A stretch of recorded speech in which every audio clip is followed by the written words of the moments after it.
Perkenalkan, nama saya Romanus, NPM 19063.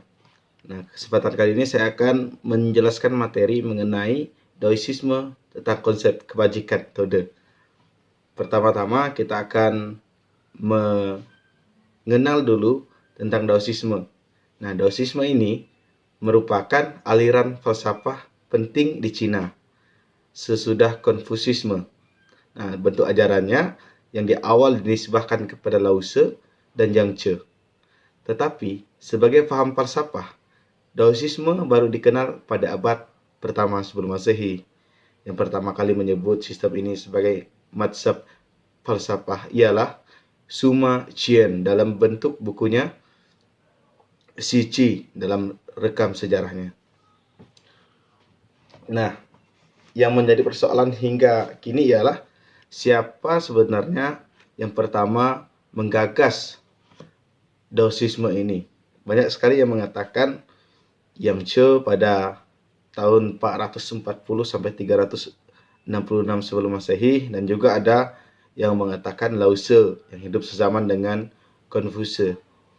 Perkiraan bahwa orang pertama yang mengajarkan Daoisme adalah Yang Tze sebagian didasarkan pada dugaan bahwa kitab Dao De Xing baru disusun pada abad-abad kemudian, lama sesudah wafatnya Lao Tse yang dipandang sebagai penulis induk Daoisme. Sebagai sistem falsafah Cina, Daoisme sering dianggap sebagai falsafah mistik, bahkan sebagai salah satu bentuk mistisisme tertua di dunia yang berpengaruh hingga abad ke-20. Daoisme menaruh perhatian besar terhadap persoalan metafisik dan persatuan mistikal antara manusia dengan alam. Sebagai ajaran falsafah, Daoisme dirumuskan secara mantap oleh Zhuangzi, penafsir Dao De Xing, kitab falsafah yang berbentuk puisi yang dinisbahkan kepada Lao Tse sebagai pengarangnya. Nah, menurut para penganut Daoisme, peradaban hedonistis dan materialistis telah merusak kehidupan manusia, yang dimana peradaban ini ingin sekali memulihkan keadaan yang sedang rusak dan ingin mengembalikannya kepada alam.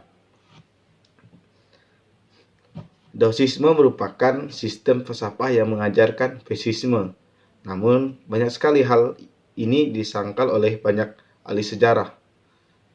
Tentu ahli sejarah Cina. Justru menurut mereka adalah sebaliknya. Daoisme malah mengajarkan optimisme ini. Beranjak dari situ, kita akan mengenal lebih dalam apa itu Dao dan Dao atau jalan kebajikannya. Nah, Dao ini merupakan arti kata dari jalan yang dilalui seseorang dalam perjalanan kehidupannya. Konfusius memberi arti sebagai jalan atau cara bertindak yang benar dan penuh kebajikan dalam kehidupan moral dan politik. Dalam pengertian ini, Dao tidak mengandung makna metafisik. Nah, tetapi bagi Lao Tse berbeda. Dao memiliki makna metafisik. Lao Tse mengartikannya sebagai asas yang menyusun segala sesuatu. Ia sederhana, tanpa bentuk, tanpa gerak, tanpa hasrat, dan tanpa upaya. Ia ada sebelum adanya langit dan bumi. Karena adanya penciptaan dan berkembangnya peradaban, manusia sekarang makin jauh dari Dao, jalan yang benar dan penuh kebajikan spiritual. Karena itu manusia semakin jauh dari kebahagiaannya. Sekarang De atau kebajikan. De diberi arti kebajikan, watak, pengaruh, dan kekuatan moral. Huruf untuk kata De tersusun dari ideograf. Yang pertama pergi, kedua tegak, ketiga gambar yang berarti hati. Nah, secara bersama-sama kemudian hal ini disimpulkan sebagai makna arti yang dikatakan dorongan yang digerakkan oleh keteguhan batin. Nah, teman-teman, berdasarkan arti ini kemudian De dipahami sebagai kebajikan rohani, falsafah, hikmah, atau kearifan yang tertinggi. Sekian penjelasan materi dari